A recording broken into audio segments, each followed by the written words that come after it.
और अगर हमें बीजेपी को रोकना है या उस दल को रोकना है सत्ता में स्थापित है तो उससे ज्यादा काम करना पड़ेगा। जो लोग 1 महीने 2 महीने राजनीति करते हैं उनके हिस्से में वही आए। हम तो पहली बार आए मैदान में लड़ने के लिए। जनता ने हमें जो वोट दिया उनका धन्यवाद। हम आपसे गठबंधन करने के लिए मजबूर हुई तो आपका निर्णय क्या है? नहीं, मैं नहीं चाहता कि वो दल जो है वो भी हमारा दल है वो बैकफुट पे जाए, लेकिन उनकी कार्यशैली की वजह से वो लोग बैकफुट पे गए हैं। मैं आजाद समाज पार्टी के बारे में जवाब देने के लिए बैठा हूँ। आजाद समाज पार्टी आगे बढ़ेगी क्योंकि आजाद समाज पार्टी के कार्यकर्ता मेहनती और ईमानदार हैं और वो संघर्ष कर रहे हैं। क्योंकि काशीराम साहब का आज जन्म दिवस है, पूरे देशवासियों को उसके लिए बधाई, दुनिया में जो लोग उनके फॉलो रहते हैं उनको बधाई। लेकिन उनके रास्ते में हमें चलना पड़ेगा। उन्होंने कहा कि सत्ता संघर्ष से मिलेगी और अगर हमें बीजेपी को रोकना है या उस दल को रोकना है सत्ता में स्थापित है तो उससे ज्यादा काम करना पड़ेगा। जो लोग 1 महीने 2 महीने राजनीति करते हैं उनके हिस्से में वही आए। हम तो पहली बार आए मैदान में लड़ने के लिए। जनता ने हमें जो वोट दिया उनका धन्यवाद। हम 24 घंटे 5 साल राजनीति करके लोगों के बीच में रहकर अपने आंदोलन को मजबूत करें। चंद्रशेखर, बीजेपी ने जो टाइम जो आगे बढ़वाया है उससे आपको फायदा होगा या नुकसान होगा? नहीं, हमें तैयारी करनी है। जहाँ जहाँ हमारी तैयारी हुई है वो तैयारी और आगे बढ़ेगी और बाकी जिन्होंने बढ़वाया कुछ सोच समझ के बढ़वाया होगा। हमें उससे कोई फर्क नहीं पड़ता। हमें काम करना, जब भी इलेक्शन आएगा हम लड़ेंगे ही। तो हमें भी समय मिला क्योंकि हम मैदान में उतरने वाले हैं। तो मैंने तो कहा ना, आप मुझे गलियों में दिल्ली की घूमते देख लें। पार्टी के क्या उद्देश्य रहेंगे सर? पार्टी के उद्देश्य मैं सब कुछ बता चुका हूँ कि जो समस्या यहाँ की बुनियादी, जैसे एमसीडी में सबसे बड़ी समस्या है सफाई कर्मचारियों, उसमें हम लोग काम करेंगे। मुख्यमंत्री ने कहा कि हर घर तक साफ जल पहुंचाएंगे। नारा बदल के साफ दारू पहुंचाने लगे। उन्होंने कहा कोरोना वॉरियर्स सब लोगों को 1 करोड़ रुपए का मुआवजा देंगे, नहीं दिया। तो यहाँ जो एमसीडी में जो परेशानियां हैं उनको दूर करने के लिए यहाँ की जो टीम है उन्होंने मेहनत की है। वो चाहते हैं एमसीडी में आजाद समाज पार्टी प्रतिनिधि उतरे और जीते और वहाँ की समस्याओं को, चाहे वो सड़क की हो या पानी की हो या बिजली की हो या टैक्स की हो, सब चीजों पे काम करें। किसी भी पार्टी ने वाल्मीकि समाज को टिकट नहीं दिया और आपने अभी इतने दुनिया भर के नाम गिना दिए आपने प्रत्याशी होंगे, ये क्यों किया आपने? देखिए, मैं समझता हूँ कि जिसकी इतनी संख्या बारे उसकी इतनी हिस्सेदारी, जिनका यहाँ मुख्यमंत्री होना चाहिए था, अगर उनका पार्षद बन रहा था इसका आपको नाराज नहीं होना चाहिए, खुश होना चाहिए कि जिनकी भागीदारी, जिनके वोट ज्यादा उनको ज्यादा टिकट दिए गए हैं। और मेरा प्रयास रहेगा कि बहुजन समाज के जितने भी लोग जातियां हैं उन सबको टिकट मिले, क्योंकि जिनकी संख्या भी कम है उनको भी हमें आगे बढ़ाना है, उनका भी हाथ पकड़ना है। यही सामाजिक न्याय है। हमारा प्रयास रहेगा कि आने वाले कल में यहाँ मुख्यमंत्री भी शोषित वर्ग का बने, इसलिए हम अपनी जड़ें मजबूत करें। उत्तर प्रदेश में क्या कमी रही जो बहुजन वहाँ इकट्ठा नहीं हो पाया, फिर दोबारा बीजेपी की पूर्ण बहुमत से सरकार बनी? हर व्यक्ति मुख्यमंत्री बनना चाहता है, इसलिए नहीं हो पाया। सबको मुख्यमंत्री बनना है, किसी को मिशन का काम नहीं करना है। 5 साल जो लोग घर में पड़े रहे वो सिर्फ चुनाव लड़ने के लिए आए, टिकट बांटे और चुनाव लड़े। हम 5 साल सड़क पे लड़े और अब भी लड़ेंगे। और जब कोई अन्याय अत्याचार होगा आप देखना, कोई दल के लोग खड़े होंगे बीमार में आजाद समाज पार्टी। जो लोग मिशन के नाम पर लोगों को गुमराह कर रहे हैं उनके बारे में आप क्या कहना चाहोगे? नहीं, जनता खुद समझदार है, धीरे धीरे समझ रही है कि किसी को एजेंट कहने से एजेंट नहीं होता, काम करने से एजेंट होता है। जो जिसने किया जनता उसको देख रही है। साहब, केंद्र सरकार ने एमसीडी चुनाव इस वजह से टाले हैं। उनका कहना है कि तीनों एक किया जाएगा। इसमें आप क्या कहना चाहिए? क्या इसमें नीचे जो कर्मचारी सफाई मिले हैं उनको सैलरी नहीं मिल रही, उससे फायदा होगा क्या? इस राजनीति में उनको फायदा मिलने वाला है? देखिए, उन दलों की जिनकी बात आप कर रहे हैं वो सिर्फ हमारे पैर धोते हैं क्योंकि उनको हमारी वोट चाहिए। उनको कभी उनके एजेंडे में हमारी समस्या रही नहीं। तो हमें अपनी समस्याओं की जानकारी खुद है और अब हमने अपनी लड़ाई को अपने कंधों पर उठाने का फैसला लिया है। जीते जी तो इसलिए चुनाव जब भी होंगे हमारे प्रतिनिधि मजबूत से लड़ेंगे और हमें उनको जीतने के लिए जो भी मदद हमारे से होगी उसके लिए हम लोग सड़कों पर रहकर आंदोलन करेंगे, गली गली जाकर लोगों को अपील करेंगे। सफाई कर्मचारियों का कितना समर्थन आपकी पार्टी को मिल रहा है? ये समय बताएगा, अभी तो हम लोग काम करें। सर, दिल्ली में जो फ्री उन्होंने तो सबको बनाया, अब मैं उनसे अपील करूंगा खुद को ही बना लो। कब तक दूसरों के हाथ फैलाते रहोगे? कब तक दूसरों के हाथ फैला के उनसे उम्मीद करते रहोगे? कब तक ठगे जाते रहोगे? कभी तो अपनी लड़ाई को समझो, कभी तो अपनी लड़ाई को आगे बढ़ाओ, अपने पैरों पे खड़े होने का प्रयास करो।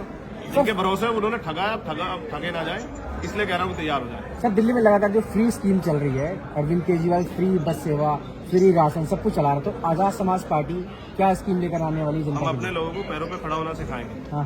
ये जो सरकार फ्री में दे ना, हमने बताया कि रोटी, कपड़ा, मकान, शिक्षा, चिकित्सा, रोजगार, सुरक्षा, ये तो कॉन्स्टिट्यूशन देता है। सरकार क्या दे रही है? पैसा तो हमारा ही ले रही है ना, टैक्स तो दिल्ली के लोग ही दे रहे हैं ना, उसी पैसे तो सब कुछ होगा। लेकिन लोगों के दिमाग में तो बुखार चढ़ा हुआ है, उसको उतारना पड़ेगा ना सर। एक धर्म का बुखार, एक फ्री का बुखार। और फिर ये सरकार फिर, अब मैं कहना नहीं चाहता लेकिन सच ये है कि दिल्ली में सिर्फ शेड्यूल कास्ट बहुजन समाज के लोगों को लूटा गया है, अपना उनका निशान दिखा के। अब वो लूटेंगे नहीं, अब वो अपने पैरों पर खड़े होने का प्रयास करें। सर, ईवीएम पर तमाम पार्टियों ने मतलब आरोप लगाया, आगे क्या आने वाला है? इसलिए मैंने आरोप नहीं लगाया क्योंकि मैं तो बहुत दिन पहले कह चुका कि ईवीएम से वोटों की चोरी हो रही है। लेकिन चुनावी दल जो है ना, मैं इसलिए चुप था कि आंदोलन करेंगे चंद्रशेखर और आनंद लेंगे ये विपक्षी दल।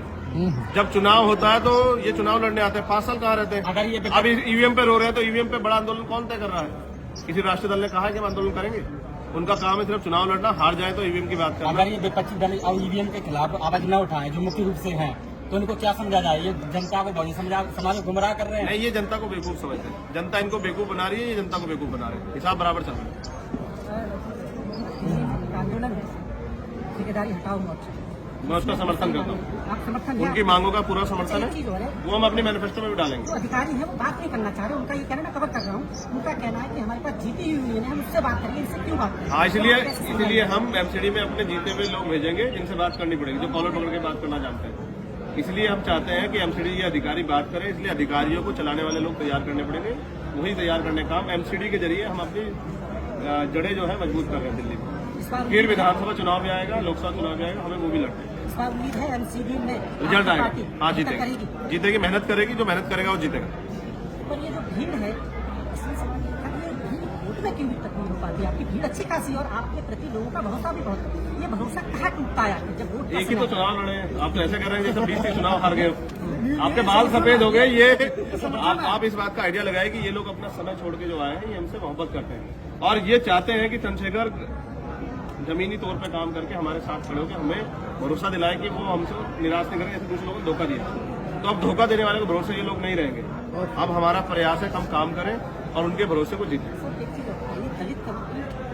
और आपको इनको भीड़ नहीं कहना चाहिए, डिवाइड हो ये जाता मालिक है, यही तो लोग बनाते हैं।